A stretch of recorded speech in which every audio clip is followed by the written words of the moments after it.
22 de dezembro, domingo, 3 da tarde. Deu certo aí também assim? Então aqui nós estamos para o penúltimo Católicos Querem Saber. Semana que vem, dia 29, domingo que vem, é um especial de perguntas e respostas. Trocando tudo. Hoje é de perguntas e respostas. Semana que vem é um especial de melhores momentos. Não confunde a bola não, Tiago. Hoje não fui eu, não. Hoje, perguntas e respostas. Tiago selecionou ali tudo que vocês puseram no YouTube e que a gente ainda não tinha respondido. Vamos tentar responder hoje tudo. Se não der tempo, aí paciência também. Não dá para resolver tudo. Mas vamos responder bastante. E semana que vem, dia 29... o nosso último podcast, aí sim, melhores momentos do ano. Thalia está sem dormir ali uma semana, assistindo todos os podcasts, separando os melhores momentos. É óbvio que ela vai separar os momentos que ela aparece, evidentemente. Então, aguarde, porque esses são os 2 últimos podcasts Católicos Querem Saber. Em 2025, não teremos mais este podcast. Teremos um outro, com um outro objetivo, em um outro dia, em um outro horário, e em breve você vai saber. Aguarde, porque nós vamos fazer no dia 8 de janeiro uma reunião de apresentação da programação 2025. Então, você que acompanha aqui o canal, fica atento, porque nós vamos divulgar aqui e você vai poder assistir a nossa programação, lançamento da programação 2025, e eu espero que você goste, tá bom? Grande Tiago, boa tarde. Boa tarde, Como é que você está? Estou bem, graças a Deus, Tá e bem? você? Tudo bem. Tudo jóia. Estou pronto aí para seleção de perguntas que você fez. Você não tem ideia de quantas são. Não. A gente tem 1h30. Tem. Vamos responder aí. Aham. Se acabar antes, acabou antes. Paciência. Se acabar muito depois, aí não vai dar. Tá Aí, bom. 1h30 a gente para. Tá ótimo. Porque final de ano, assim, né? Inclusive, está animado pro final de ano? Eu Você tô. gosta das festas natalinas? Eu gosto. Não gosto de festa de Natal. Não gosta? Não gosto. Não gosto. Sabe o que eu gostava? Aham. Quando eu era criança, que ia para casa da minha avó, Aham. que ia lá para casa, meus primos que moravam no Rio, o pessoal, os tios, e enchia a árvore de presente. Eu me vestia de Papai Noel, distribuía os presentes lá. Que legal. Isso eu gostava muito. Aí passou, isso tudo acaba, né? Hoje em dia eu não gosto. Não gosto muito de Natal, não. Vamos entender bem o que eu estou falando. Eu não gosto muito desse movimento de Natal. Eu gosto quando acaba. Eu gosto muito, sabe do que hoje? A gente vai ficando velho, vai mudando os valores, né? Eu gosto da rotina.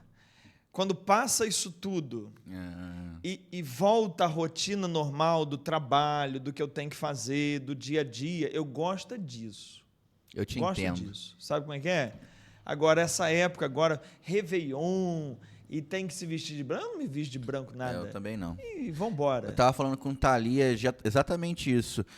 Eu também não sou muito fã dessas datas, não. Eu participo por convenção, entendeu? Porque o pessoal participa, aí se você fica excluído, a família acha que você tá de mal com todo mundo. Eu não tô nem aí também, mas a gente acaba participando por convenção, né? E aí minha mãe tá lá, então acho que você vai pelas pessoas, pelas pessoas, né? Então, mas eu acho chato, eu acho enjoado. Eu também gosto da rotina, eu gosto quando volta pro trabalho, a normalidade. Eu gosto ali, quando entra, depois do carnaval, que a rotina se estabelece, aí vem o primeiro semestre. Quando chega em agosto, eu já tenho a impressão que o ano acabou, porque dali de agosto a dezembro é um pulo, né? Sim. Mas ali até outubro eu gosto desse período, que é o período normal. Sim. Aí novembro já começa a correria. Sim.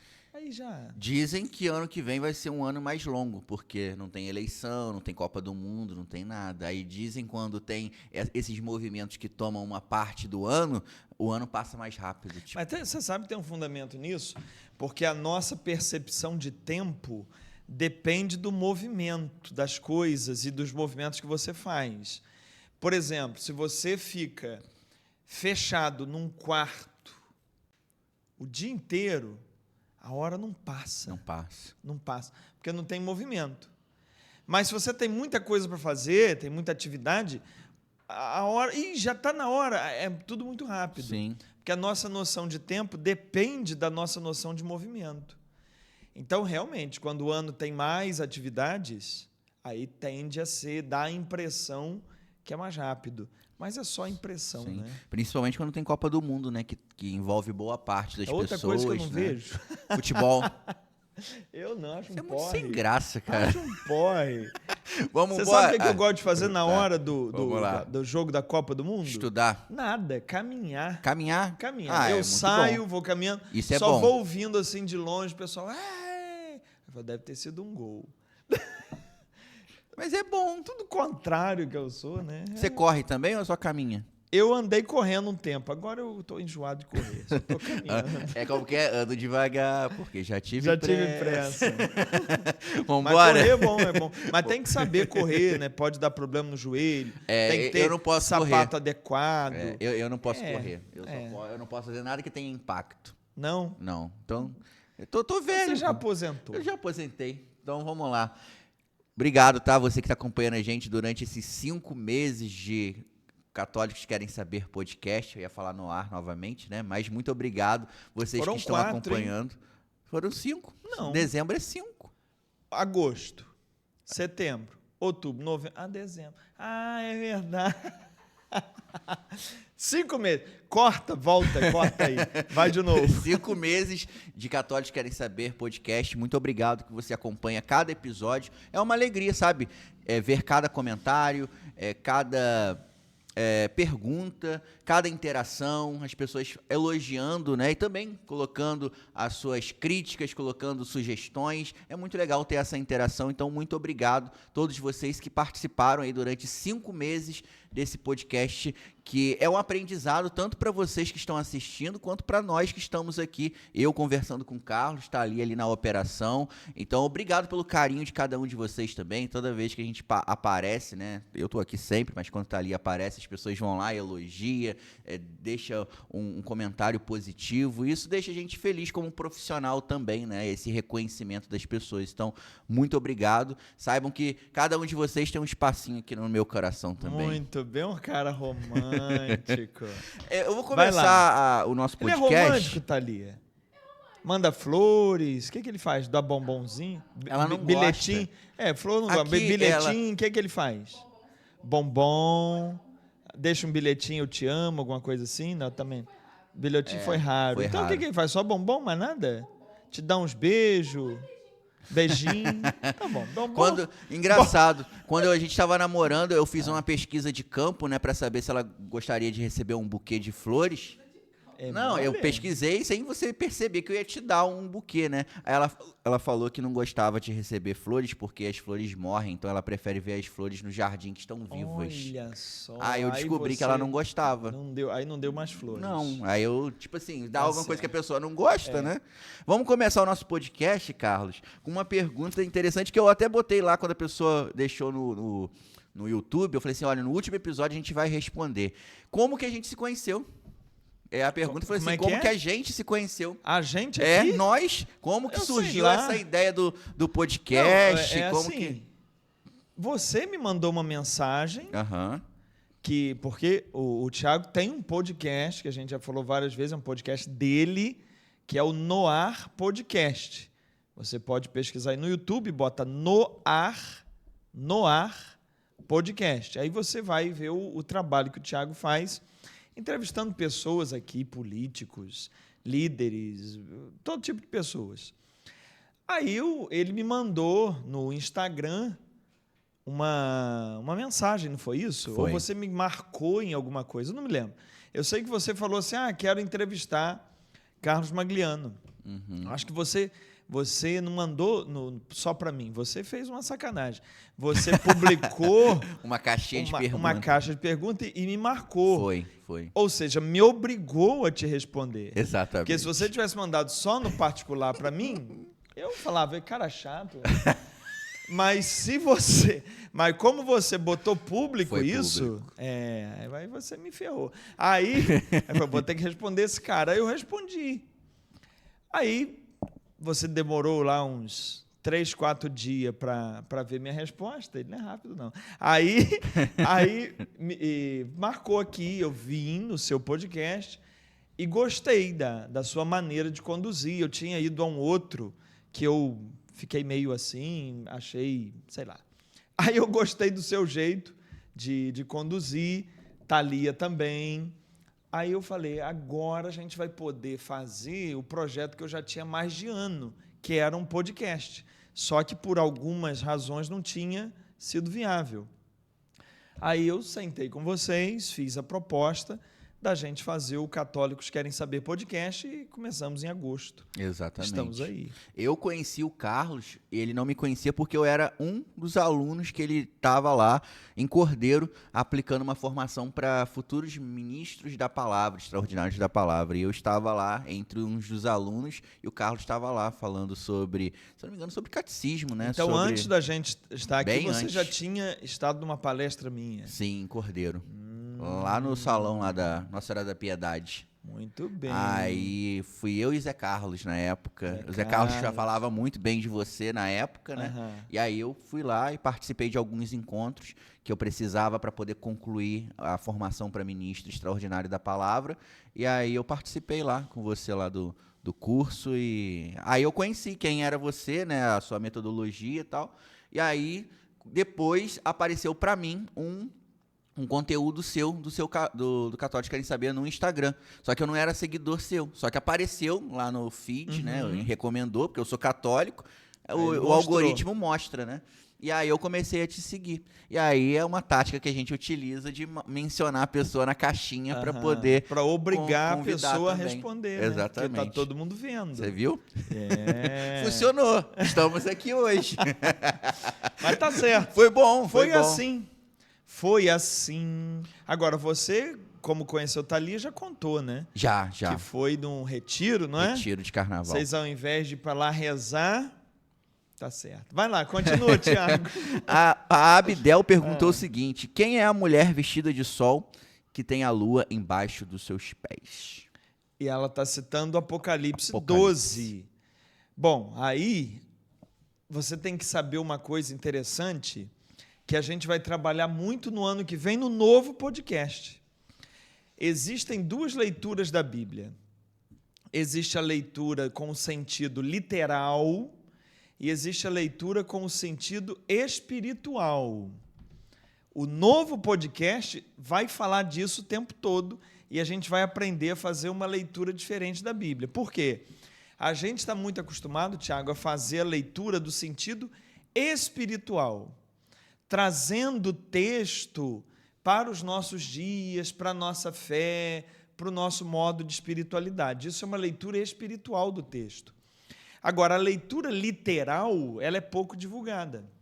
O que é a leitura no sentido literal do texto? Segundo o Catecismo da Igreja Católica, parágrafo 115, depois você lê. Está aqui, gente. Eu não tiro essas coisas da minha brilhante cabeça. Está aqui no Catecismo. Então, o que é o sentido literal, segundo o Catecismo? É você ler a Bíblia com técnica. É a leitura técnica da Bíblia, buscando conhecer a historicidade, os contextos, as dinâmicas da sociedade na época em que os textos foram escritos. Então, quando ela me pergunta assim, quem é a mulher vestida de sol em Apocalipse 12? Aí eu posso ter duas respostas. Eu tenho a resposta no sentido literal, ou seja, historicamente falando, quando o texto de Apocalipse 12 foi escrito, o que estava acontecendo naquela região? Quais eram as dificuldades deles? Quais eram os conflitos? O que eles estavam experimentando? Aí eu estou procurando o sentido literal. E a outra resposta é em cima de quê? esse texto para nós hoje, o que ele pode simbolizar? Que mensagem eu posso tirar dele hoje? Aí eu estou procurando o sentido espiritual. Certo. Está ficando claro? Uhum. Agora vamos à resposta dela. Pergunta de novo. Quem é a mulher vestida de sol com a lua debaixo dos seus pés? Você quer que eu responda no sentido literal ou espiritual? Eu acho que espiritual todo mundo já sabe, né? Então, espiritualmente, de forma simbólica, dentro da fé católica, a gente lê aqui Maria. Certo. Mas no contexto histórico de Apocalipse, quando João está escrevendo as 7 igrejas da Ásia, ele está falando da igreja. Pois a igreja está sendo perseguida pelo Império Romano. Então, o dragão e as bestas que perseguem a mulher é o Império Romano que está perseguindo a igreja, que é a mulher. Certo. Então, a mulher é simbolizada como a mulher vestida de sol. A igreja é simbolizada como a mulher vestida de sol, no sentido literal. Ou seja, quando ele foi escrito, o que estava sendo pensado? É isso. Hoje, principalmente na festa da Assunção, lá no dia 15 de agosto, a igreja coloca esse texto da mulher vestida de sol para simbolizar Maria. Mas aí já é uma leitura católica do texto. Certo. Já é um sentido alegórico, simbólico, que a gente projeta sobre o texto. Uhum. E isso tem que ficar muito claro na hora de ler a Bíblia. Beleza. A Geninha perguntou o seguinte, ela está trazendo referências sobre quando a pessoa chega diante de Jesus e Jesus vai tomar conta dela, né? Aí a pessoa fala assim, olha, Jesus, eu fiz milagres em teu nome. Aí Jesus fala, nunca te conheci. Uhum. Aí ela disse o seguinte, então, não é só Jesus que faz milagres? Muito boa percepção dela. Ela está citando Mateus capítulo 7, é o finalzinho do Sermão da Montanha, quando Jesus diz, as pessoas chegarão diante dele e dirão, mas nós fizemos milagres em teu nome, expulsamos demônios em teu nome. E ele vai dizer, afaste-se de mim, eu nunca conheci vocês. Veja que não está impondo em discussão no texto bíblico se o milagre é real ou é fictício. Uhum. Está dizendo que fizeram milagres em nome dele e ele simplesmente não reconhece aquelas pessoas. Então, olha só, fizemos milagres em teu nome. Só quem faz milagre é Deus. É uma ação divina. Então, eu posso ser um pregador, milagreiro, e dentro da minha pregação acontecer legítimos milagres. Pode acontecer. Mas não significa que, acontecendo milagres aqui na minha pregação, eu esteja de acordo com a vontade de Deus. Certo. Significa que Deus atendeu alguém, quis resolver alguma questão para alguém, o que não significa que aquele pregador que fala, que urra em nome de Deus, não significa que ele esteja pregando a vontade de Deus, porque há muitos lugares, Tiago, que o que se prega é a manipulação, é a mentira, é o roubo, é o engano. E você vai ver testemunhos, há pessoas ali que têm boas experiências ali. Mas aí esse texto do Evangelho de Mateus, ele nos deixa pensar o seguinte, aonde tem milagre, quer dizer que ali o que se fala é a razão? Não. Quer dizer que aquele que vive o Evangelho é que é a pessoa que a gente deve observar. Não é quem fica fazendo milagres. Pode ser que tenha milagres verdadeiros e muitos são falsos. A grande orientação desse versículo é a seguinte, não fique buscando milagres. busque viver a palavra. Porque há muita gente prometendo milagre, há muita gente falando em milagre, e que muitas vezes é falso, pode até ter milagres verdadeiros, mas que não denotam nada a respeito do Evangelho. E aí é o que Jesus diz: farão milagres, mas eu mesmo não os conheço. Então Jesus está indicando, o que você deve buscar não é o milagre. O milagre pode te enganar. Ficar buscando milagres para todo lado pode ser um tiro no pé.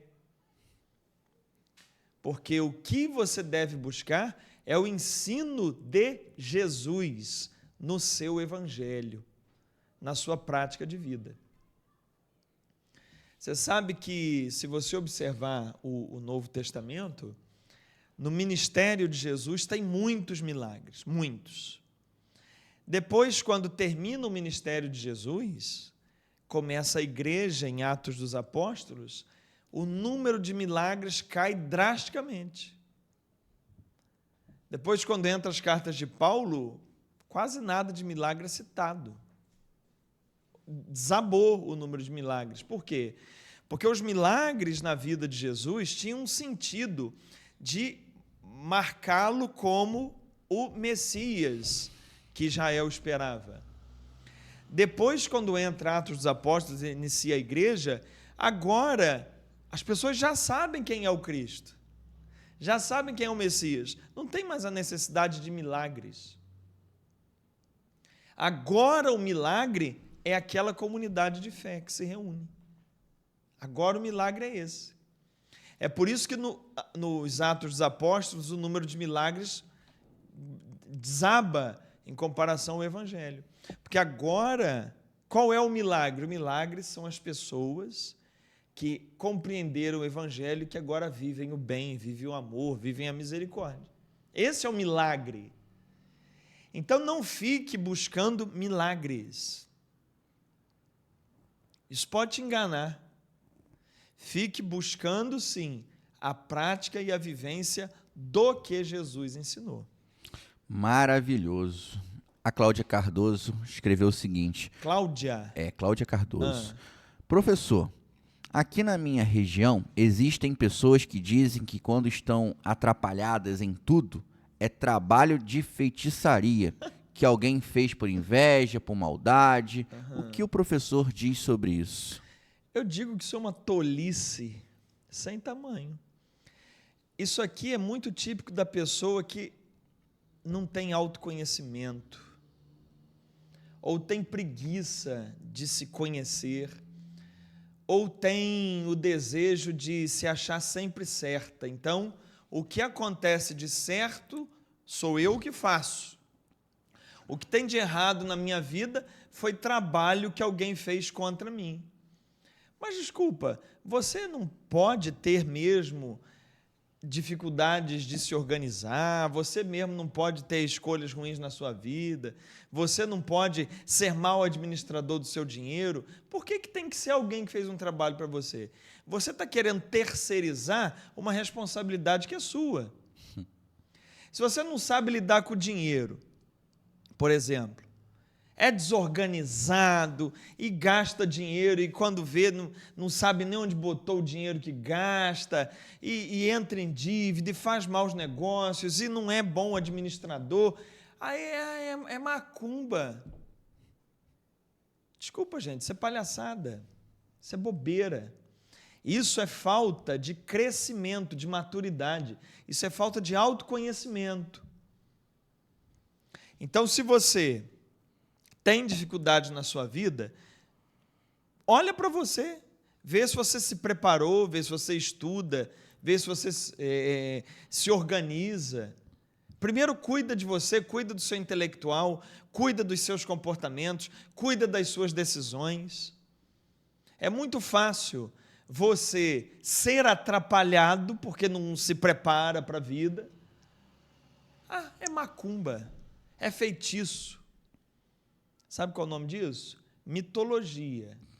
As pessoas têm ainda hoje, século XXI, a mania de explicar as coisas com mitologias, com histórias fantásticas, fabulosas, folclóricas. É mais fácil. Mais fácil, porque a humanidade começou assim. Então, caía um raio, é Deus que está bravo. Tô mal no meu trabalho, fizeram alguma coisa contra mim. Fui demitido. É inveja. Gente, olho gordo. Pelo amor de Deus, dá uma olhadinha para você primeiro. Olha para a sua vida, olha para as suas capacidades, olha para o preparo.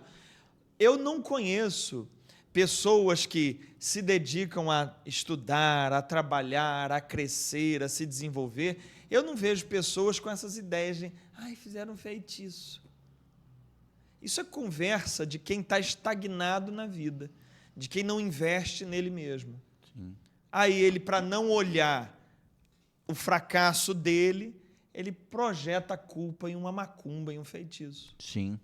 E vive enrolado mais ainda. Puxando esse assunto até da questão financeira, o Carlos, eu, quando participava das igrejas evangélicas, né, muitas vezes eu ouvia falar do tal do devorador, né, que quando você não desse o dízimo, por exemplo, diz lá no Antigo Testamento, que se você não devolver uma parte do que você ganha, o devorador vai lá e toma.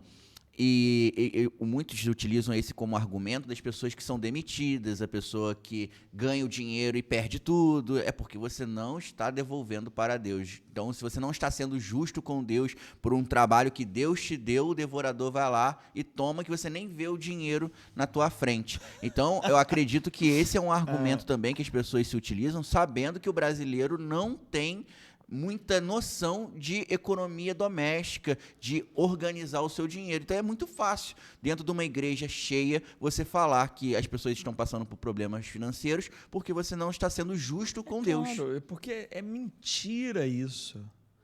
Isso é conversa de quem quer tirar dinheiro dos outros. É mentira, Tiago. Vamos lá. Os grandes empresários do Brasil são todos pagadores de dízimo? Não. Mentira, né? Os grandes empresários do mundo são todos pagadores de dízimo e por isso que eles são... Não. Pelo amor de Deus, para de falar mentira. Esse devorador é o quê? Devorador é o seguinte, você tem no Antigo Testamento o dízimo. O dízimo no Antigo Testamento é um imposto. Imposto de renda. Tá. Que se chamava dízimo, 10%. Nesse ponto, eles estavam melhor que a gente. 27%, né? Exatamente. Então, você tinha primeiro o dízimo ao rei, que era 10% da sua colheita, não tinha dinheiro, não existia moeda. Uhum. Era o que você colhia. Então, você levava ao rei.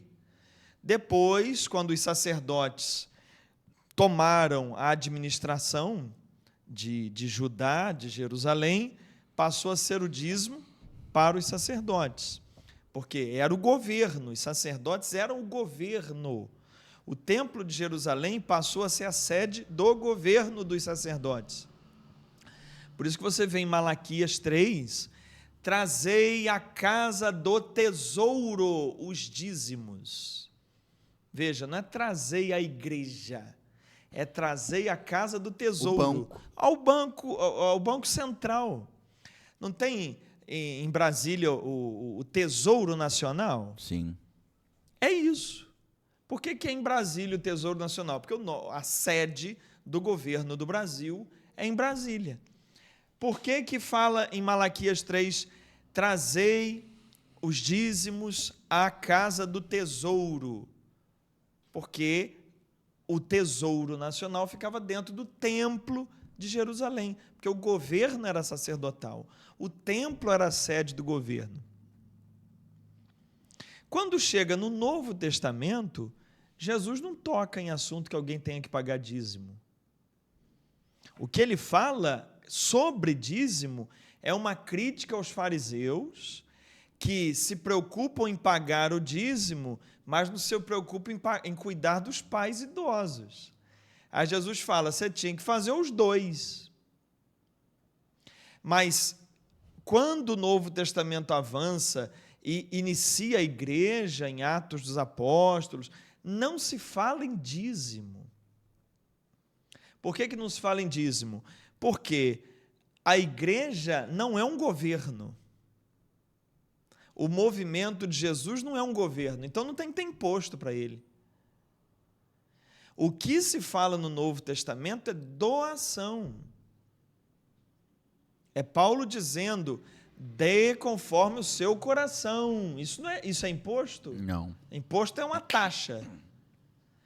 No Novo Testamento não é imposto. No Novo Testamento é doação.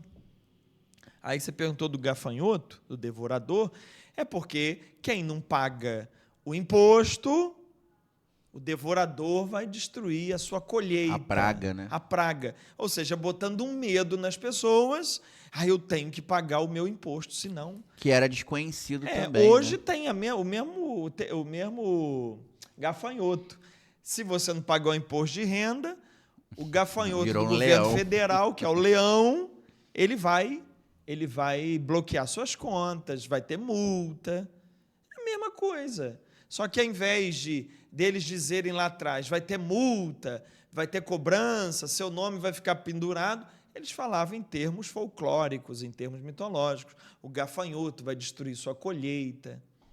Aí, o falso pastor, sem vergonha, porque não tem vergonha. Não tem mesmo.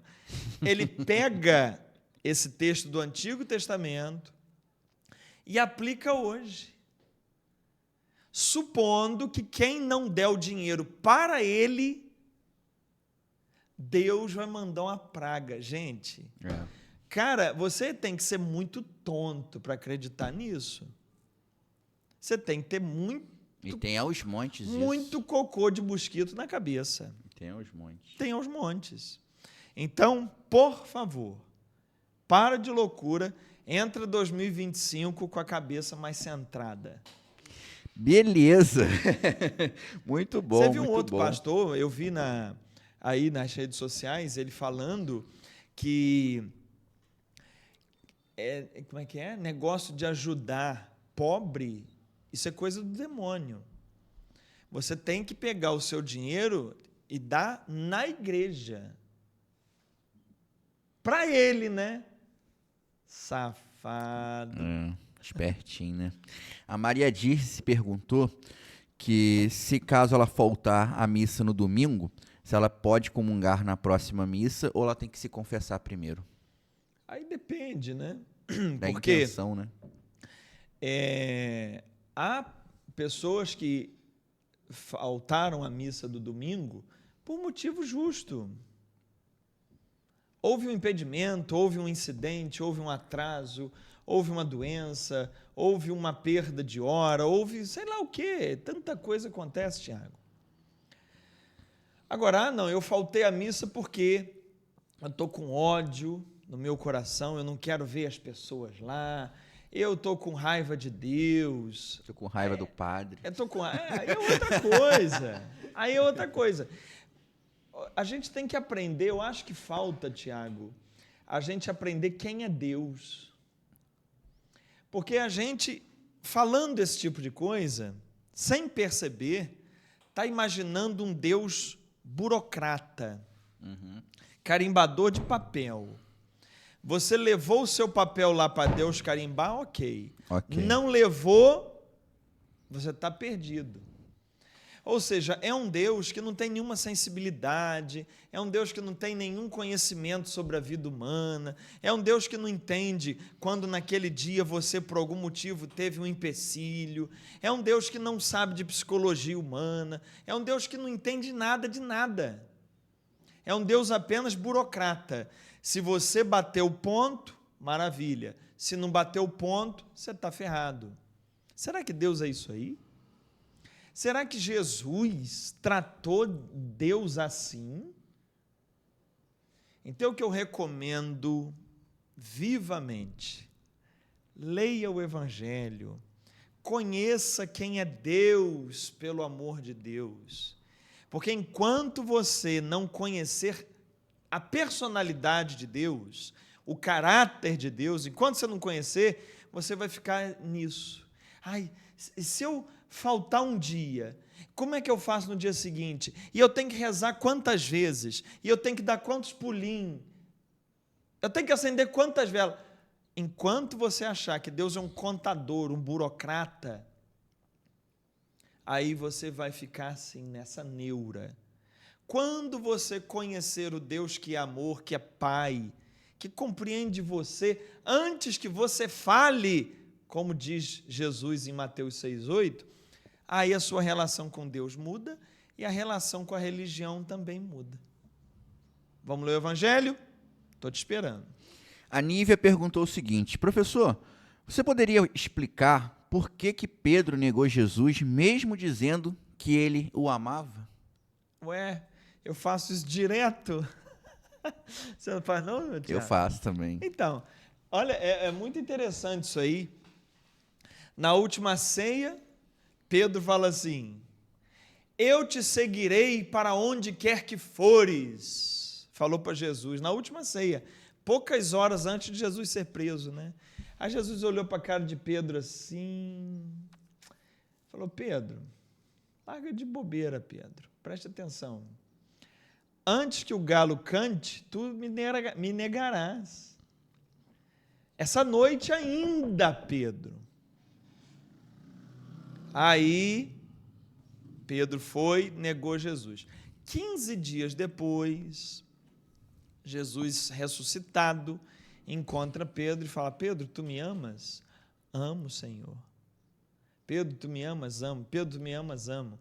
Ou seja, do mesmo modo como Pedro negou Jesus 3 vezes, agora Jesus dá a ele a chance de falar 3 vezes: eu te amo. E aí a questão é a seguinte: Pedro é a figura do ser humano. Pedro é o ser humano no seu estágio atual. Nós somos assim. Aquilo que eu digo hoje, para amanhã eu já não sei mais. Eu tenho muita vulnerabilidade, eu sou fraco, eu sou limitado, eu sou pecador. Pedro é a figura do ser humano atual.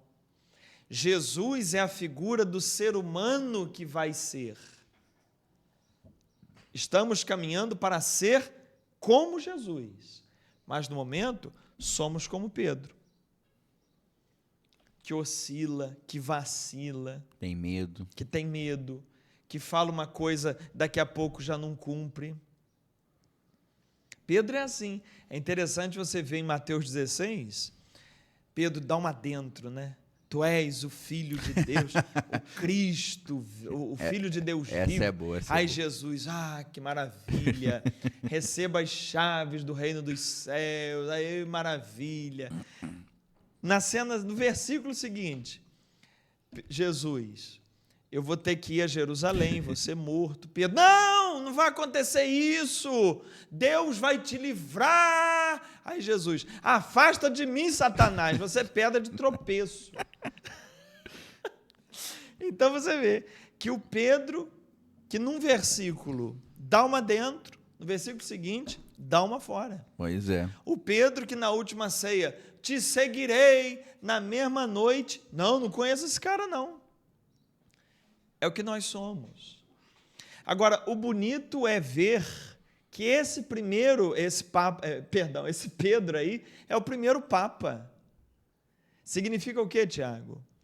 Que do Papa até mim, que sou o menor, todos somos assim. E é para esse povo aí, tipo Pedro, que Jesus veio. É para perdoar esse tipo de Pedro aí que ele veio. Então, eu sou um Pedrinho, todo fraco, todo atrapalhado, todo desconjuntado, que fala uma coisa hoje, amanhã não é, eu descumpro, e por mais que eu queira, eu fracasso. A grande alegria do católico é saber que esse Jesus veio para esse Pedro aqui. É assim que eu vejo. Muito bom, muito bom. E a Esther Souza quer saber o que é prólogo. Prólogo? Prólogo é a parte primeira de uma obra. Quando você pega um livro, tem o prólogo. Pró-logo. Logo é a palavra, né? Prólogo é aquilo que vai nos direcionar para o conteúdo do livro. Todo livro que você abrir aí, todo não, mas a maioria tem um prólogo, que seria uma introdução. Ela está falando isso São João. porque tem o famoso prólogo do Evangelho de São João. É o capítulo 1, que é o prólogo de São João, é a introdução ao Evangelho de João. Mas não tem só isso no Evangelho. Isso em qualquer livro que você abrir, a maioria deles tem um prólogo. Top demais. A Aureana, ela falou o seguinte, olha, se o livro de Tobias é uma ficção, podemos pedir a intercessão do anjo Rafael? Por que ela disse que o livro de Tobias é uma ficção? Não sei, eu não coloquei qual foi o episódio que ela comentou. Eu não lembro de ter dito isso do livro de Tobias, não. Mas, de qualquer jeito, a tradição católica admite a existência dos 3 anjos que são nomeados na Bíblia. Miguel, Gabriel e Rafael. São os únicos 3 anjos que têm nome na Bíblia. E o livro de Tobias, que é um livro que não tem na Bíblia protestante, ele tem esse nome de anjo, Rafael. Então, os protestantes não conhecem o anjo Rafael, porque na Bíblia deles não tem o livro de Tobias. Isso os católicos conhecem. Então, a Igreja Católica admite a existência dos anjos, desses 3 anjos, e faz oração de intercessão, pedindo a intercessão deles, né? Muito bom, muito bom. E a Geralda Martins, ela quer saber quem foi o Maomé. Maomé? Maomé foi um líder árabe que reestruturou a organização política daquela área e fundou a religião muçulmana. Fundou a religião dos seguidores de Maomé, que são os muçulmanos. Maomé conheceu o Evangelho, ele é 600 anos depois de Cristo. Ele recebeu a notícia de Jesus, mas ele recebeu a pregação de Jesus por um grupo que não reconhecia Jesus como Deus. Para a Igreja Católica, Jesus é Deus, é a segunda pessoa da Trindade. Mas o grupo que evangelizou Maomé não reconhecia Jesus como Deus. Então, para Maomé, Jesus não era Deus. Jesus era um profeta, que Maomé tinha em grande estima. Maomé reconhecia Jesus acima dele. E é interessante que quando Jesus fala assim, virá o Espírito que eu vou enviar, eles interpretam como sendo Maomé. O Espírito que viria, Maomé. Então, Maomé funda a religião dele com uma mescla de crenças árabes, de crenças judaicas e de crenças cristãs. Por exemplo, Maria, no Alcorão, que é a Bíblia deles, né, entre aspas, é o livro sagrado deles. Maria é a única mulher citada no Alcorão e com muita veneração. Os muçulmanos veneram muito Maria, porque ele conheceu Maria, Jesus, o Evangelho por essa tradição. Agora, interessante, para os muçulmanos, Jesus não morreu na cruz. Sabia dessa? Não. Quem morreu na cruz? Um sósia de Jesus. Um sósia de Jesus? Não era Jesus. Caramba. Os muçulmanos, hein? Não estou falando que eu creio nisso, não. Porque, para eles, Jesus era santo, puro, perfeito. Deus não poderia permitir uma morte dessa. Mas poderia mentir, botando outra pessoa se passando por aí ele. alguém morreu no lugar tá. dele, não foi ele. Tá. Isso é crença muçulmana. Entendi. Entendi. Entendeu? Hoje, as vertentes do islamismo que existem é basicamente o que aconteceu com o cristianismo também, né? Que tem o Sim. catolicismo, o protestantismo, né? Então, hoje a gente vê, por exemplo, o Islã mais radical e o Islã também mais tranquilo, Mais né? tranquilo. Né? Quando a gente tem uma visão aqui de islâmico, muçulmano, é tudo... Terrorista, é né? tudo terrorista, tudo homem-bomba. Não é, não. Tem cristão bomba também. Tem. Homem bomba e cristão que quer matar, que quer empunhar arma, que quer não sei o quê. Tem isso tudo. Sim. Também tem o lado muçulmano que tem os exageros, como tem os budistas também. Certo. Sempre certo. tem, né? Os exageros. De uma forma mais breve, se possível, você pode explicar aonde que aconteceu a divisão ali para eles chegarem a essa questão do islamismo? Porque tem a questão do filho da promessa, né? Que é ali que teve a divisão, que nasceu mais o estilo do Islã, né? E você tem como explicar um pouquinho pra gente como que foi esse surgimento? Porque é o seguinte, lá no Antigo Testamento, na história de Abraão, 1.800 anos antes de Jesus, tem a história de Abraão, que não podia ter filho.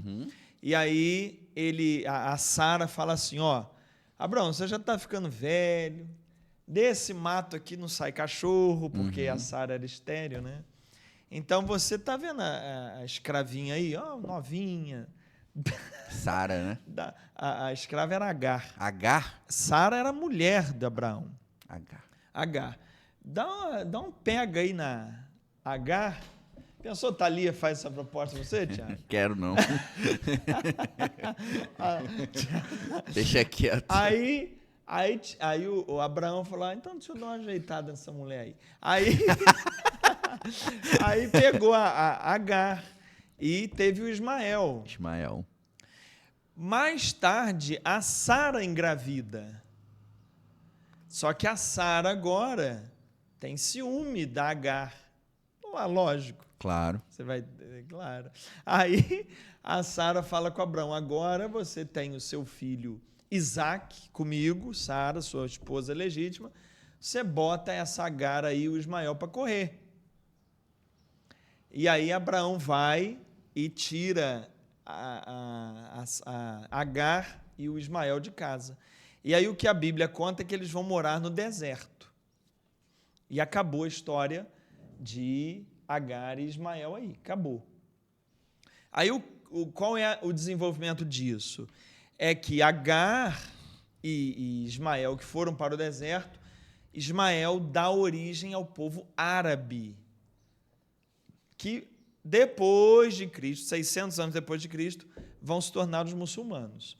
Então, Maomé pega essa tradição que vem desde Abraão, funda o islamismo, que são os muçulmanos árabes, e falam, a gente é do mesmo tronco de Abraão. Então, são as chamadas religiões abraâmicas, judeus, cristãos e muçulmanos. Perfeito. Nossa, resumido, mas perfeito, cara. Que legal, cara. Obrigado, Carlos. Olha, isso aí foi muito bom. Depois você faz um pix aí. A Lúcia Azevedo falou o seguinte, olha, se não existia o prédio ou o templo, onde o Papa ficava então? Aonde ele residia e como ele recebia os sacerdotes? Antes do Vaticano. Não, porque ela está imaginando... Os primeiros papas. Ela está imaginando os primeiros papas como o Papa Francisco hoje, que tem lá a sede da igreja, que recebe os padres, os bispos.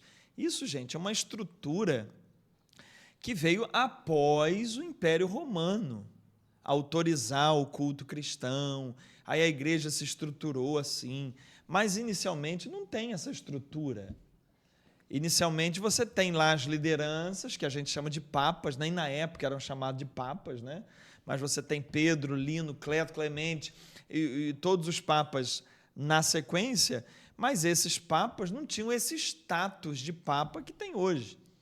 Você procurar lá no início da igreja, em Pedro, em Lino, em Cleto, em Clemente, são os 4 primeiros papas, uma estrutura de um papa sentado em algum lugar que as pessoas veem, não tem isso. Você tem homens que ajudaram no desenvolvimento da fé, da igreja, mas sem esse status organizacional que existe hoje. Aí você está fazendo um anacronismo muito grande, porque não existia essa estrutura naquele tempo.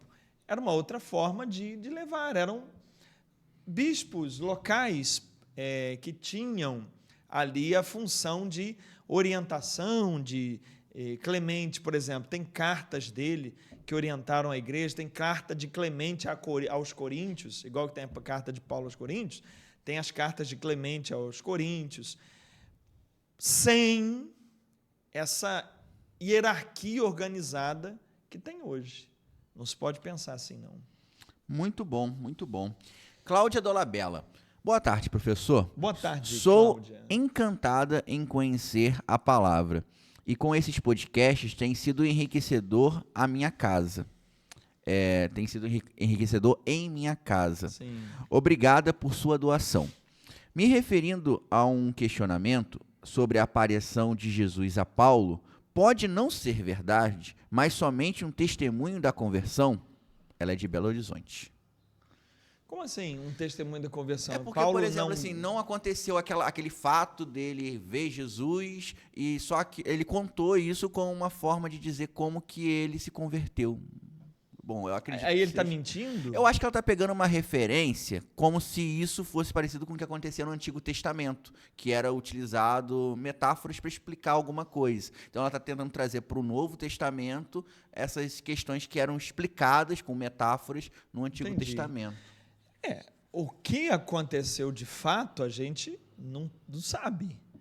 A gente tem um relato de Paulo que indo em direção a Damasco, sob o sol do meio-dia, tem um detalhe aí, né?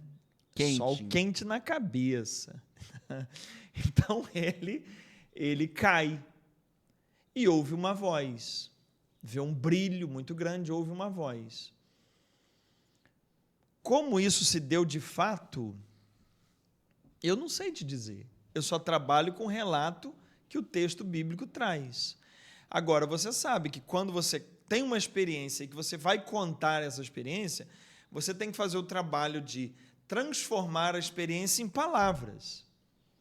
E quando você transforma uma experiência em palavras, você reduz a experiência ao tamanho das palavras. As palavras são limitadas. As experiências são múltiplas. Mas a palavra que você tem para relatar a experiência tem um limite. Então, você sempre enfraquece. Você sempre muda. Você tem que transformar aquilo que aconteceu em termos que as pessoas compreendam. Então, quando você estuda linguagem humana, é assim, né? Você tem uma experiência, mas você não consegue passar para o outro toda aquela sua experiência. Você transforma a experiência em códigos linguísticos, que são palavras, e as palavras já existem, você tem que escolher ali as melhores que você conhece e pronto. Não sei descrever exatamente o que foi a experiência de Paulo. Só posso trabalhar com o que ele disse, e mais nada. Tem alguma chance de Paulo estar mentindo? Sempre tem. Mas você vai olhar a vida dele... Não faria sentido. Houve uma mudança ali. Ele tomou prejuízo, né? Ele só se ferrou. Ele perdeu os cargos que ele tinha, ele perdeu a autoridade que ele tinha como líder judaico. Então, assim... Se foi assim, exatamente assim, eu não sei. Mas que houve alguma coisa na vida dele, houve. Que ele conta dessa maneira. Por exemplo, posso falar uma coisa aí curiosa? Pode. Anjo. A palavra anjo, a palavra mensageiro, a palavra apóstolo, é tudo ali semelhante. O anjo, na Bíblia... não tem asinha. O anjo na Bíblia é visto como, muitas vezes, uma figura humana que até se confunde com outras figuras humanas. Texto de Juízes, por exemplo, numa batalha aparece um anjo, e aí quem vê o anjo fala assim, mas você aqui é um dos soldados? Porque é a mesma imagem. Aí eu te pergunto, Esse anjo que visitou Maria, como é que foi? Apareceu assim dentro da casa dela um brilho, como a gente vê em filme? Ou é um mensageiro que bateu a porta dela e falou em nome de Deus alguma coisa? Como é que é esse anjo Gabriel? Interessante. Porque a gente imagina o anjo Gabriel pelas pinturas que os artistas fazem. Certo. Isso da Idade Média. Agora, a noção de anjo, biblicamente falando, é outra. É um mensageiro. Que bacana. Como é que eles se apresentam? Aí eu não sei, fica aí pra gente pensar. Que legal. Mas também não perde nenhum sentido, né? Se for um mensageiro também. Não tem. Continua sendo a mesma coisa, né? Agora, veja, a fé católica é o seguinte, anjos são seres espirituais, não são seres materiais. Uhum. E Isso não tem livre-arbítrio, né? Isso é fé católica. Não, teve, tanto é que os demônios escolheram pecar. De onde que eu ouvi isso? Não sei, Enfim. deve ser de outros podcasts doidos aí que você Tá. está vendo. Hã? Eles não têm arrependimento. Depois, não, assim. Tá. Aí vamos lá. O anjo é um ser espiritual. Não tem forma física. Mas aí é que, só para completar o que eu estava dizendo antes, mas de alguma forma ele se comunicou com Maria. Qual foi a forma física que o anjo se apresentou a Maria? Ou de que forma foi? É essa discussão que eu estava falando antes. Tudo bem. Agora vamos para outra. O anjo, ele não tem corpo. Isso permite a ele ter uma percepção muito maior das coisas. Porque eu, por exemplo, estou olhando aqui para você. Eu sei que a Thalia está ali, mas o meu globo ocular, ele está fixado aqui. Eu não sei o que está atrás de mim. Certo. Por quê? Porque eu não vejo aqui não dá para olhar para trás. Então, o corpo, ele tem limites de percepção que um ser só espiritual não tem esses limites. A percepção deles é muito mais ampla, muito maior, muito mais sagaz. Eu posso, por exemplo, ouvir você falando, então eu tenho que captar isso com minha máquina de ouvir, que é o ouvido, converter isso em som, em palavras dentro da minha cabeça, em símbolos que eu entenda. Ou seja, o corpo ele tem um mecanismo que ele limita as percepções. O anjo não tem esses limites. Então, o que se entende? A percepção do anjo é muito mais sagaz, muito maior. Aí, quando um anjo, no seu livre-arbítrio, resolve ir contra Deus, aí vai começar uma obra aí, ó. Quando o anjo, no seu livre-arbítrio, resolve ir contra Deus, ele vai decidido, porque ele sabe todas as consequências disso, ele conhece todas as percepções acerca disso. Então ele não volta atrás, certo. Ele não se arrepende, porque arrependimento temos nós, que temos nossas decisões limitadas, eles não. Interessantíssimo, interessantíssimo. A gente morre e não sabe de tudo, né? É claro. A Eveline, ela perguntou se estamos em pecado, se sabemos se uma pessoa que comunga sem poder e não avisamos ela que é pecado. Tipo, eu vi uma pessoa lá que está comungando, ela está em pecado, se eu não falar nada, se eu estou pecando por isso. Como é que você sabe que ela está em pecado? Essa é a pergunta. Hein? Essa é a pergunta que eu te faço.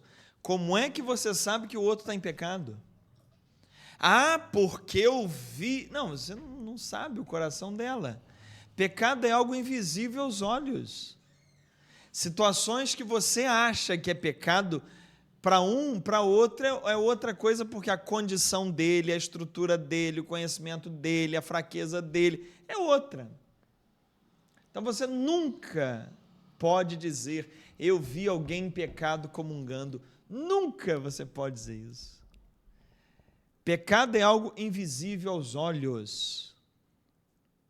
Pecado é algo que só Deus sabe. Agora, Você sabe que tem uma norma da igreja que é a seguinte: você pode alertar as pessoas, não no sentido de você estar em pecado, que isso eu não sei, mas eu posso dizer, olha, você pode melhorar aqui, mudar ali. Tem uma norma da igreja que eu não posso dizer para alguém que ela está em pecado se ela não tiver condição de sair daquilo agora. Olha que interessante. Vamos dizer, tem alguém em uma segunda união, um novo relacionamento, tal. Aí você já imagina, né? Está em segunda união, está em pecado. Mas aí a pergunta é, ela pode sair disso agora? Ela já estabeleceu vínculo, já estabeleceu planos em comum, já estabeleceu até família, talvez. Ela pode sair? Não. Não é fácil. Não. Então você não pode chegar para ela e falar que você não pode comungar, que você está. Você não pode fazer isso. Sim. No caso, por exemplo, se esse casal, por exemplo, não conhece a questão da possibilidade da nulidade matrimonial e uma pessoa que talvez ela tenha esse conhecimento, trabalhe com isso ou está mais engajada com isso, é caridoso também você chamar a pessoa no particular e falar assim, olha, existe uma possibilidade. Isso, mas não falar em pecado, entendeu? Sim, é falar na possibilidade, né? Até porque o Papa Francisco escreveu bem clarinho no documento dele sobre esse assunto, Amoris Laetitia, que ele fala, nem todo casal que está em segunda união está em pecado. Depende das circunstâncias, dos quereres, das possibilidades, do que houve, milhões de coisas. Então eu não posso chegar e falar, Tiago, que você está em pecado. Eu não posso. Eu posso falar assim, Tiago, eu vou te dar uma sugestão aqui, você podia procurar isso, podia fazer isso. Uhum. Mas nessa linguagem de pecado, até porque pecado é algo que só Deus e a pessoa, às vezes nem a pessoa, só Deus conhece. É verdade, é verdade. A Maju, ela fez uma pergunta interessante. Quem? Maju. A Maju da Não sei. televisão? Não sei. O nome dela no YouTube estava como Maju. Deve ser ela, deve ser ela. Boa tarde, professor Carlos. Por que os samaritanos eram excluídos pelos judeus? Briga política religiosa. Os samaritanos acendeu a luz agora aí. Rapaz, Do nada. Precisamos de mais luz Você na tá nossa vendo? vida. Os samaritanos, eles se separaram dos judeus, se tornou um outro povo, né? Uhum. E os judeus pregavam que eles eram a raça superior, que eles não podiam se misturar com outros povos, ter relacionamentos com outras etnias, porque senão vai sujar o sangue. E os samaritanos, eles tiveram relações com outros povos, eles casaram-se com outros povos. Então, ali se criou uma disputa. Primeiro, política, segundo, religiosa.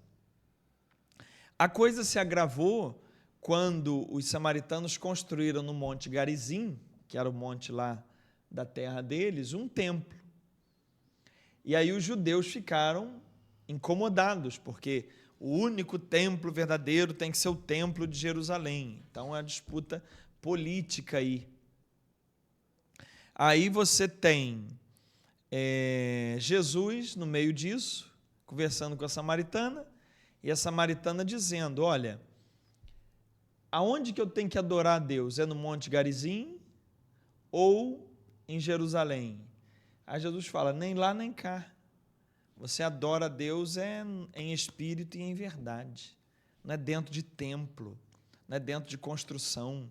Lá você pode ir também para adorar a Deus, mas a verdadeira adoração se dá em você, se dá na sua vida, se dá no seu modo de ser. Tem um historiador chamado Flávio Joséfo, ele é um historiador ali quase contemporâneo a Jesus. Ele reescreveu o Antigo Testamento para os romanos lerem, porque ele foi capturado pelo exército romano E aí, para ele não morrer, ele falou: eu sou historiador, eu me coloco à disposição de vocês para contar a história dos judeus, para vocês terem aí arquivado, conhecerem. Aí tudo bem, mantiveram ele vivo. E aí ele reescreveu tudo e contou vários detalhes históricos interessantes. Um desses detalhes é que, mais ou menos quando Jesus tinha 20 anos, um samaritano invadiu o templo de Jerusalém, dos judeus, e espalhou ossos humanos lá dentro. Doidão, hein? Para o judeu, o cadáver é impuro, não pode tocar, um monte de coisa. E o cara vai e joga osso humano dentro do templo, contaminando o templo. Então, isso exacerbou muito a ira de judeus e samaritanos. Quando Jesus inicia sua pregação, mais ou menos uns 10 anos depois desse fato, os judeus têm ódio aos samaritanos. E a oração diária dos judeus, 6 da tarde, era estender a mão em direção a Samaria e pedir a Deus que destruísse a Samaria.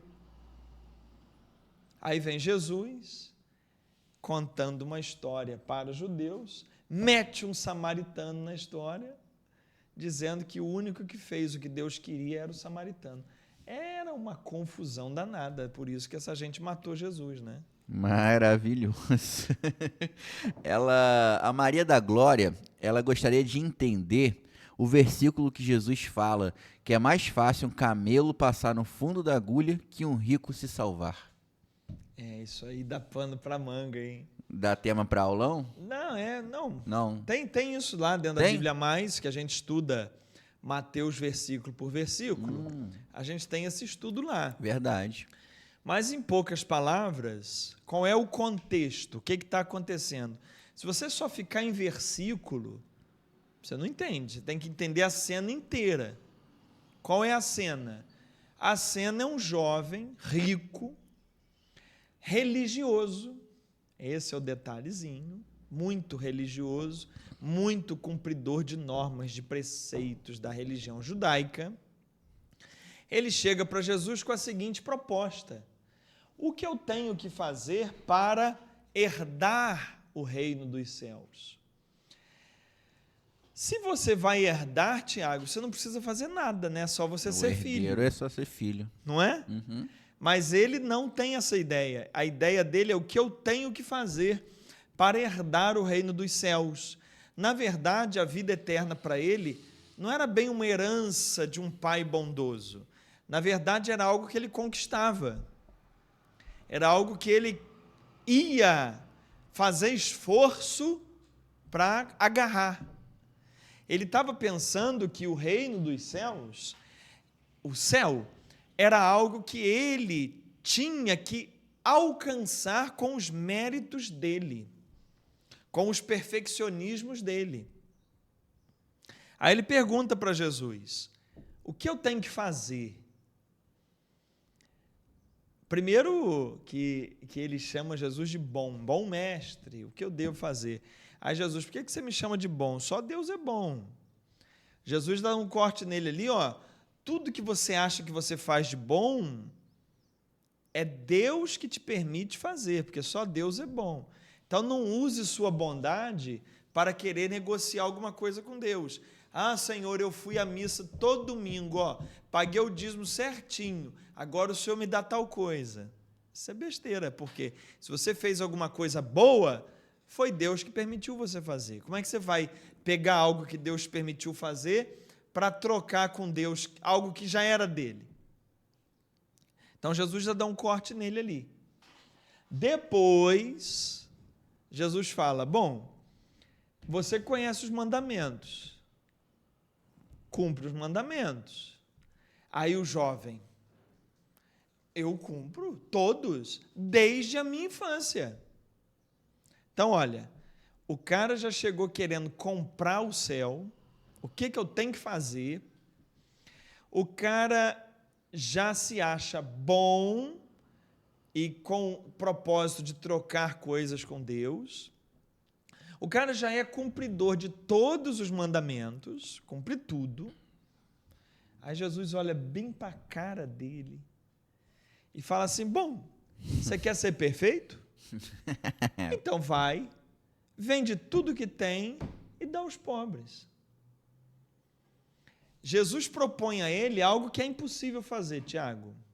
Isso é impossível. É impossível. Você, Tiago, pode vender Não. tudo que tem e dar aos pobres? Não posso. Não pode. Você tem família, você tem filho, como é que você vai fazer? Aí eu vou ser o pobre. Isso. Você não pode. Isso é uma coisa que Jesus falou para ele. Por quê? Porque ele não queria conquistar o céu. Ele não queria chegar ao céu por méritos próprios. Era isso. Aí Jesus fala com ele, ó, se você quer méritos próprios, alcançar o céu, faz algo que é impossível.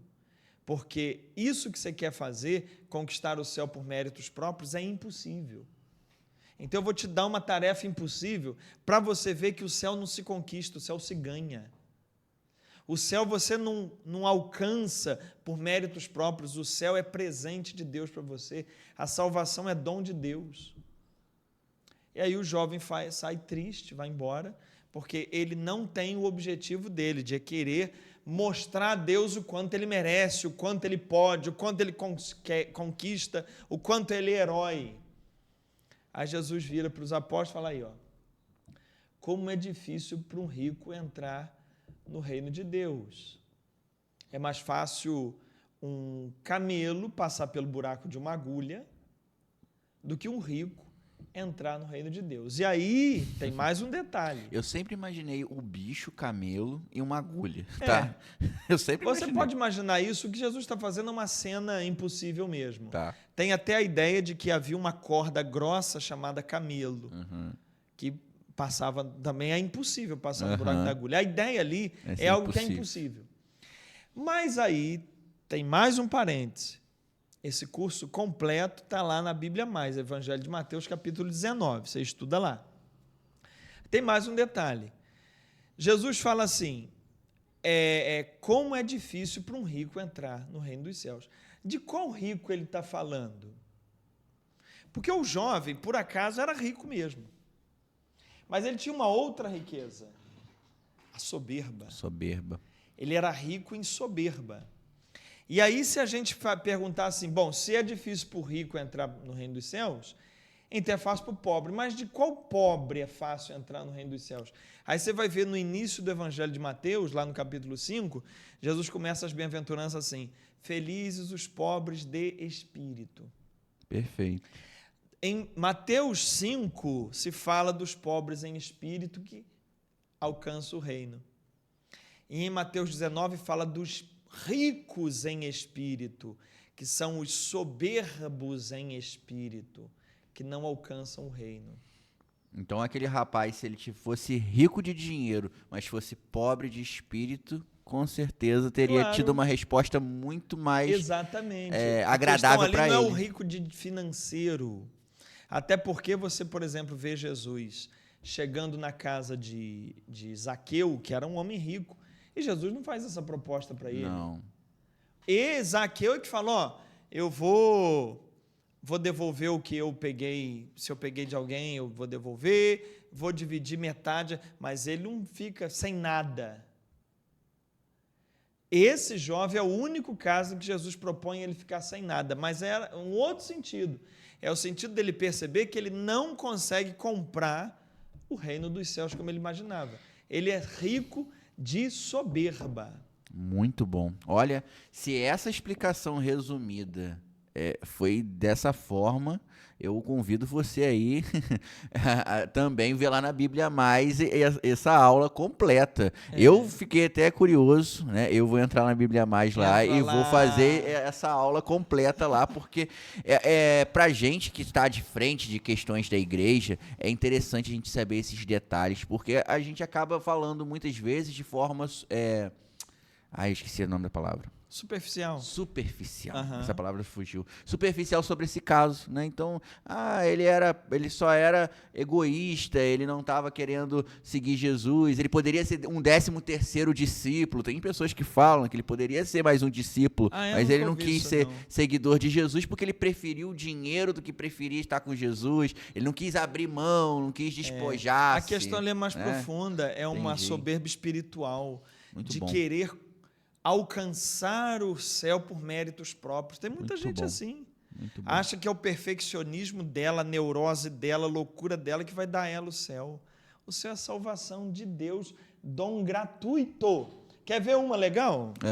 Agora, hein?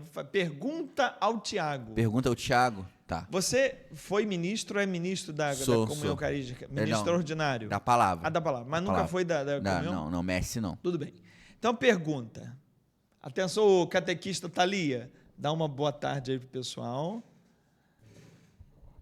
Boa tarde, pessoal. Isso. Então, para os dois a pergunta. Vocês vão matar essa fácil. Por que você não pode, é proibido, você, leigo, pegar a comunhão no cibório e botar na sua boca? Você sabia disso, que é proibido? Soube recentemente. É. Claro que o ministro, o padre, ele tem que fazer assim, mas só o padre. Só o padre. Dali para frente, até o ministro, ele não pode pegar e comungar, ele tem que receber de alguém. Certo. Por quê? Olha, pelo que eu sei, é só o padre que realmente tem essa autorização por ele ter, na pessoa de Cristo, né? No momento ali da celebração da Santa Missa, ele está em persona Christi, né? Ele está agindo na pessoa de Cristo e por isso ele distribui a Eucaristia e ele comunga por ele mesmo. Os outros não, os outros são apenas auxiliares, por isso que precisam receber a comunhão de outra pessoa. Mas por quê? Esse é o porquê. Vai lá, Thalia, por quê? Eu também imagino que seja essa mesma resposta do Tiago. Porque o padre já está em persona Christi. É. Sim, sim. Ele é o próprio tem Cristo, né? essa autoridade, vamos dizer assim, para pegar e comungar. Né? E distribuir, e o né? ministro, não. Mas tem um porquê disso tudo antes. Porque aí tem a ver com o que eu estava explicando de Mateus 19, do jovem rico. Porque a salvação, ela não é conquistada, ela é sempre recebida. Então, a Eucaristia, ela tem que ser recebida. Eu não vou lá e pego a Eucaristia. Não é uma conquista minha. É um dom de Deus para mim. É um presente para mim. Bonito, né? Muito bonito. Exatamente. Faz todo sentido. É. Nossa, que bonito. E, inclusive, a gente, na celebração da palavra, o MEP dá a Eucaristia para o Messi e o Messi para o MEP. Isso, porque tem que ser sempre recebido. Sim. A única exceção é o padre, porque ele é que inicia o processo. Sim. Mas, tirando o padre, todo mundo tem que receber. Nunca você pode ir lá e comungar. Eu já participei de missa que o padre, com muito boa vontade, botou o cálice, botou o cibório com as hóstias e falou para as pessoas passarem assim, pegar a hóstia com a mão, molhar no vinho e comungar. Eu já participei de missa assim. Liturgicamente isso está errado. Está errado, né? Por quê? Porque o sentido é você receber a Eucaristia, não conquistá-la, não você ir lá e fazer. É por isso que tem essa crítica ao jovem rico, porque ele queria conquistar o reino dos céus. O reino do céu você recebe. Muito bom, muito bom. A Dilma Gomes, ela perguntou se a agonia de Jesus no Horto das Oliveiras foi uma crise de ansiedade. Pode ter sido, porque o que Lucas é o único, Lucas era médico, né? Então ele tinha uma visão mais especializada. O que Lucas narra é que Jesus suou sangue. Só Lucas conta isso. E esse suar sangue é o que a medicina conhece como hematidrose, que é quando os poros se dilatam e o sangue vaza pela pele. Isso é um processo que se dá de extrema ansiedade, de extremo medo, de extremo terror. Então, Jesus ali, naquela agonia do Horto das Oliveiras, ele passou por um extremo de depressão ansiosa ou um extremo de medo apavorado em vista do que viria, E aí ele passou por esse processo que a ciência chama de hematidrose. Então, pode ter sido sim. Muito bom, muito bom. Vamos lá.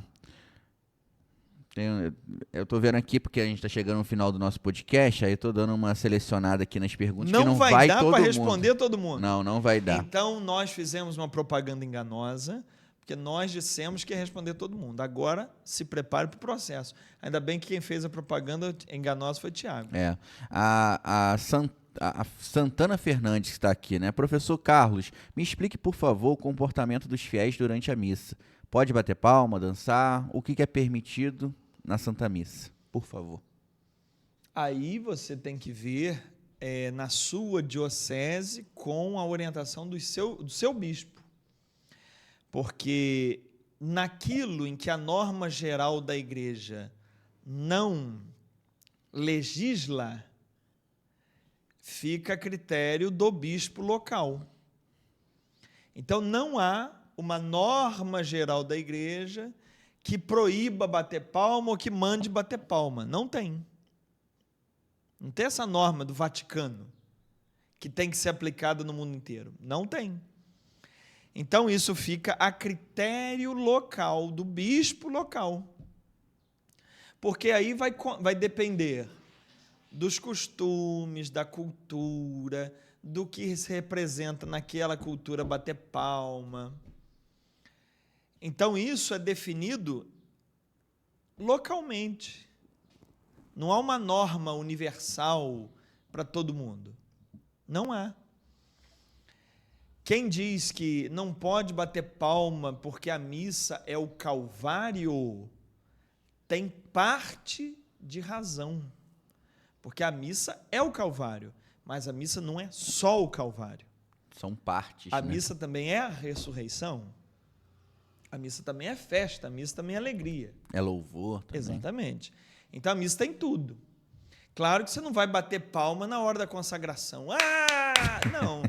Porque ali é o Calvário, é a morte de Cristo. Exato. Mas no hino de louvor, você pode.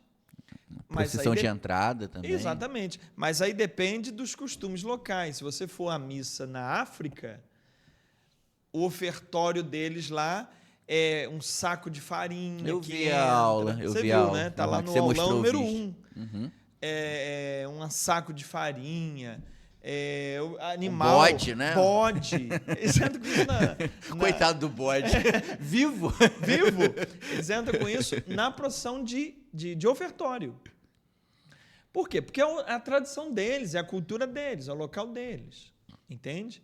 Então, não há uma norma estabelecida para isso, bater palma. Isso é local.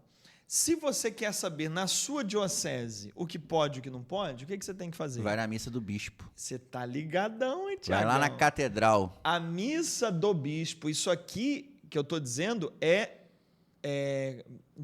missal romano. Está lá nas instruções do missal. A missa que o bispo celebra na catedral da diocese, catedral quer dizer cátedra, cadeira do bispo, é a igreja do bispo. A missa que o bispo celebra ali é o modelo de celebração para toda aquela diocese. Então você, para saber na sua igreja, na sua paróquia como é, procure saber a missa que o seu bispo celebra. Muito bom. A Marilda Boscardini gostaria de saber como lidar com os filhos que se desviaram da igreja, não participam. Quando estavam morando conosco, sempre participavam, saíram para morar fora e se desviaram dos caminhos do Senhor. São ótimos filhos, somente não gostam de participar da igreja. Fico muito triste com isso, não estamos sabendo lidar com isso. Sou catequista, faço parte de vários movimentos da igreja. Você vê que tem uma incongruência, uma confusão aí no texto dela. Ela fala assim: são ótimos filhos, mas se desviaram dos caminhos do Senhor. Como pode? No entendimento dela, acredito que deve ser a questão de ir à missa, né, com frequência. Então eles se desviaram de frequentar o templo. Não quer dizer que se desviaram do caminho do Senhor, né? Vão pegar leve. Porque uma das razões, não estou dizendo que é, mas que pode levar seus filhos a se afastarem é esse discurso. É você dizer que só quem frequenta ali é que está nos caminhos do Senhor, e se você não for, você está fora do caminho do Senhor.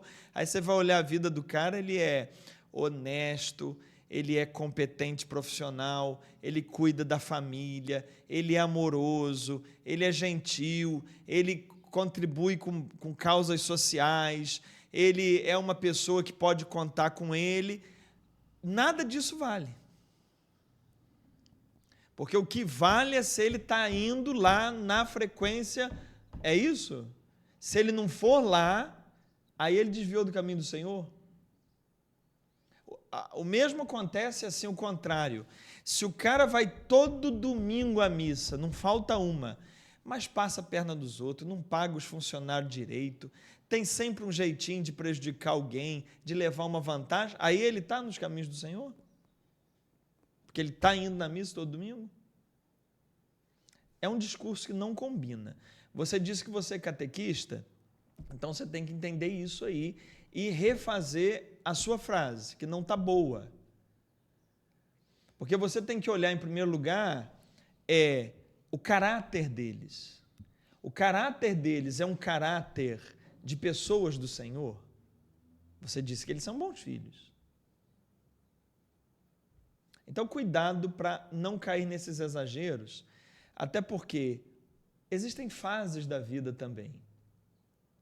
Existem fases que, dependendo da mudança de vida, do trabalho, mudou a rotina, ele está uma fase em que ele não está frequentando.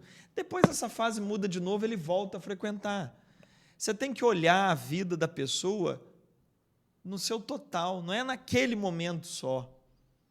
Deus não olha a vida da gente naquele instante, mas olha o todo, tudo que nós somos, todas as circunstâncias que nos rodeiam.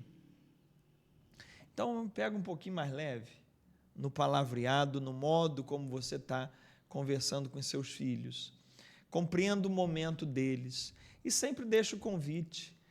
Vamos à missa um dia que vocês vierem aqui me visitar? Eu vou ficar feliz se vocês forem. Faz um convite assim. Tá certo? Abraço para você. Olha, as nossas duas últimas de hoje, tá? As duas últimas do ano. Do ano, verdade. Vai acabar. Essa daqui, na verdade, não é nenhuma pergunta, mas achei interessante o comentário dela. Olha, sou Fernanda, moro no Japão. Devido ao horário, não consigo assistir ao vivo, mas desde que descobri esse podcast, assisto todos os dias. Parabéns a vocês por nos presentear com conteúdo tão enriquecedor. Estou aprendendo muito. E o mais legal é de forma descontraída. Vocês são muito engraçados. Estou enviando esses vídeos para muitas pessoas. O que é bom precisa ser repassado. Quero que as pessoas aprendam assim como eu estou aprendendo também. Professor Carlos, sua sabedoria e leveza em explicar a palavra de Deus conquistou o meu coração. Obrigado, Carlos, Thiago e Thalia. Vocês são top demais. Que show, hein? É Fernanda? Fernanda. Fernanda do Japão. Japão. Temos uma aluna no Japão que adora também. Abraço, Dora. Abraço, Fernanda. Obrigado pelo carinho. O podcast vai ter uma mudança para 2025. Não será mais este podcast Católicos Querem Saber. Será um outro podcast, um outro nome, um outro dia, com uma outra intenção. Mas eu e Tiagão aqui, Thalia, continuamos aqui e vamos manter a leveza. Eu tenho conversado isso com o Tiago. O novo podcast, ele tem um pouco de mudança no formato, porque ele tem uma forma mais aula de apresentar. Mas eu não quero que essa aula tire esse bate-papo aqui. A gente ainda tem que fazer um teste. Vamos fazer um podcast teste. Eu não sei como é que nós vamos fazer. Porque a gente vai estrear em agosto, ó. Em janeiro. Em janeiro vamos estrear. E a gente quer que continue essa leveza no novo podcast. Obrigado, Fernanda. Vamos lá. O Francisco Trindade. Em primeiro lugar, parabéns pelo podcast. Tem sido muito bom. Sou professor de História e Sociologia e resolvi fazer uma graduação em Teologia. Você poderia explanar brevemente quais são as áreas de atuação dos teólogos leigos? Tenho gostado muito de aprender teologia, mas algumas pessoas da minha família acham que é desnecessário. Como mostrar para elas a importância do conhecimento da teologia para nós leigos? Então, mas aí é desnecessário o quê? Aí tem que entender o que a família está falando. Tá. Porque a família pode estar preocupada com ele profissionalmente. Realmente. Profissionalmente, teólogo não tem muita área para trabalhar, não. Eu estou aqui trabalhando com isso, Tiago, mas é porque eu trabalho com comunicação. Eu entendo de marketing, de vendas, de comunicação em massa. Não foi a teologia que me deu isso. Isso que me deu foi estudar comunicação humana. Entende a diferença? Certo. Então, tem que pensar isso. Ele quer fazer teologia para quê? Para trabalhar com isso profissionalmente, o campo é perto de zero. Perto de zero. Então, você vai dar aula em algum lugar, porque você pode ser professor, bacharel em teologia. Você dá aula de teologia.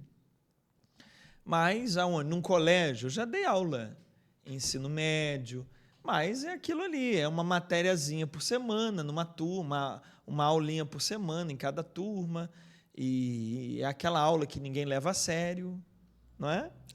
Eu estou falando porque eu passei por isso aí. Eu pedia para minha mãe fazer autorização para eu não participar da aula, só que ela nunca deixou, eu sempre tive que participar.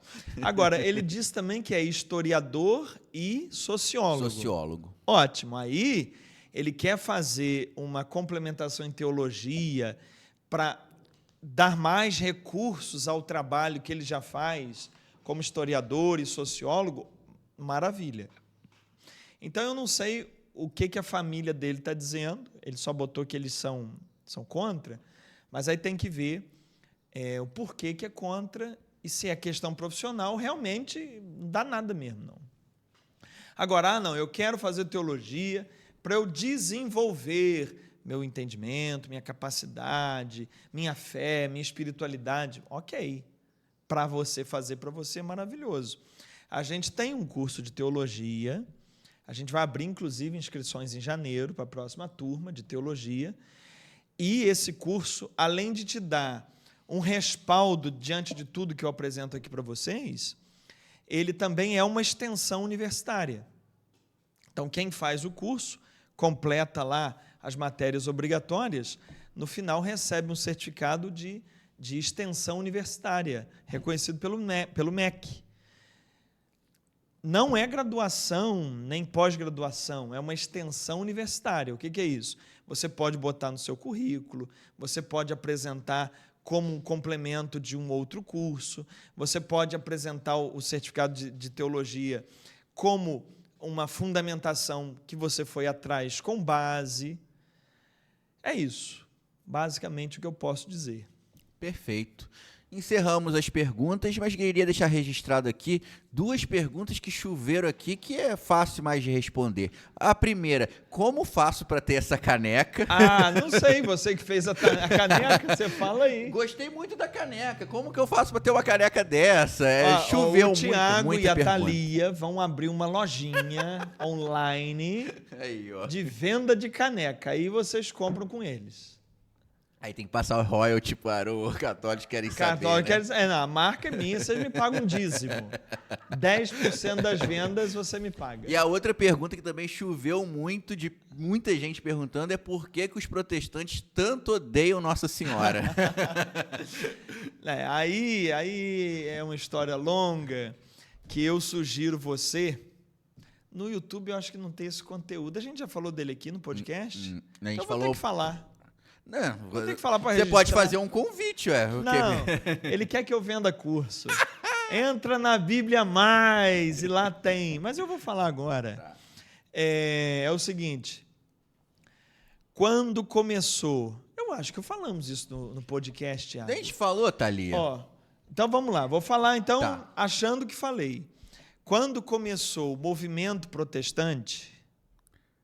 Falamos sobre isso. Eu sei que falou. Falamos sobre isso, sim. Mas eu vou falar de novo. Se o Tiago não lembra, você então... Então, vamos lá. Quando começou o movimento protestante, a reforma de Martim Lutero, os protestantes focaram muito na Bíblia. A Bíblia. Os católicos, em resposta, focaram nas devoções populares. Novena, terço, ladainhas. Então já começou aí uma distinção.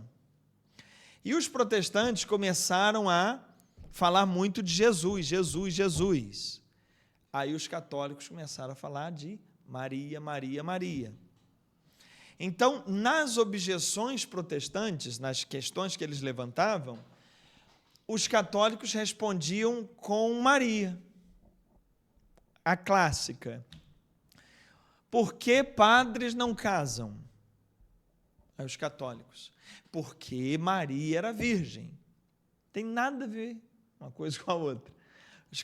Os padres não casam por imitação a Jesus. Mas a resposta dada era a virgindade de Maria.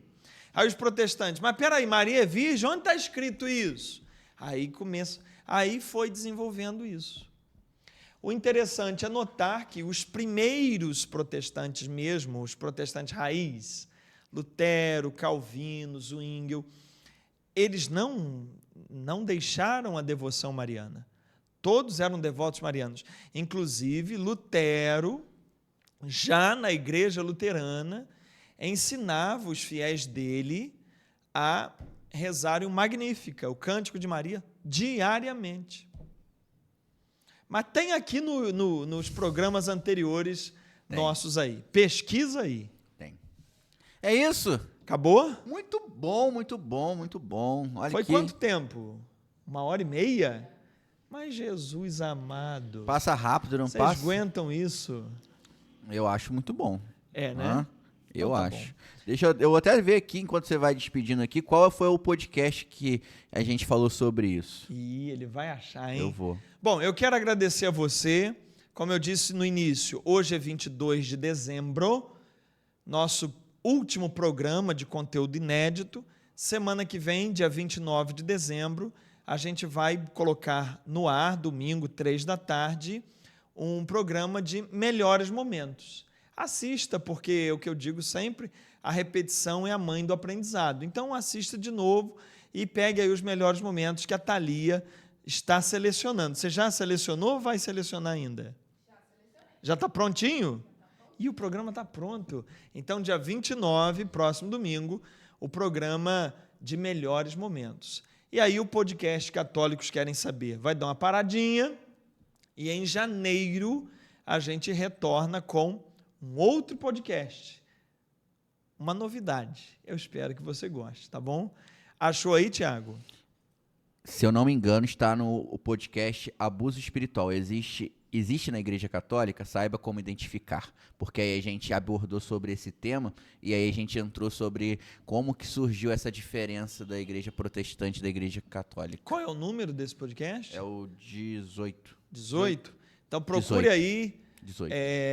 na nossa playlist do podcast, tá agora aí na capa do YouTube. Aham.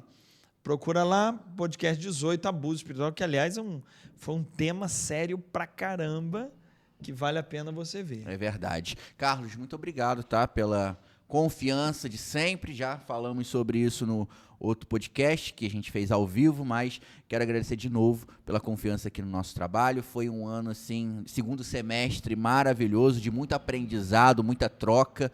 E com certeza 2025 promete muitas coisas boas para todos nós. Vamos aprender cada vez mais, aprofundar a nossa fé, aprofundar o nosso conhecimento, lembrando que a fé, ela é ação, não é só crer, né? Não, é agir, né? É botar o que nós acreditamos em prática. Então, isso eu tenho aprendido muito aqui de verdade, todos os dias que a gente tem tido podcasts novos, cada vídeo que a gente edita, que a gente assiste, cada aula do Bíblia Mais que a gente assiste também, é sempre um conhecimento que explode assim a nossa cabeça, né? O nosso entendimento.